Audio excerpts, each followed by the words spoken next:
ஒரு எலக்ட்ரான் நிறை 9 × 10⁻³ கிலோகிராம் மற்றும் மின்னூட்டம் 1.6 × 10⁻19 கூலும்.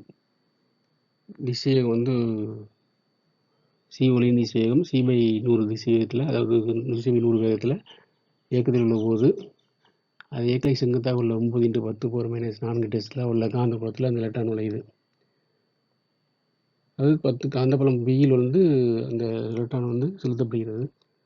எலக்ட்ரான் பாய் விலகி செல்லும். இப்போ விலகி செல்லாமல் இருக்கணும்னா சீரான மின்புலம் வெற்றி மற்றும் காந்தப்புலத்தை அறிக்கை விரும்புகிறவெனில் கீழ்கண்ட எந்த கூட்டம் சரியாக இருக்குன்றாங்க. சீர மதிப்பு கொடுத்தாங்க 3 × 10⁻8. மின்புல விசை காந்தப்புல விசை ஒன்று கொண்டு சமமாக திசை முடிக்கும்போது உங்களுக்கு இதோட எண்மதிப்பு சமமாக இருக்கும். Modulus vector equal to modulus vector எஃப்ங்கிறது. அப்போ இதுக்கு வந்து என்னன்னா உங்களுக்கு இஇ வரும். அதாவது எலக்ட்ரான் வந்து மின்புலத்தில் வரக்கூடிய விஷயம் இஇ. அதே மாதிரி காந்தப்புலம் கொடுத்து விஇவி sin θ. இப்போ sin θ வந்து 1 கூட செங்குத்தாக இருக்கால என்ன பண்ணலாம், நம்ம வந்து 90 அப்புறம் போட்டுக்கலாம். ஓகேவா? இந்த இ அடிபட்டு போயிடும்.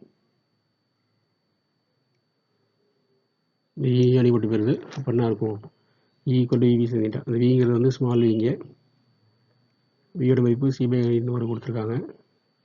29 × 10⁻14 நம்ம -4 தீட்டா வந்து 90, sin 90 வந்து 1.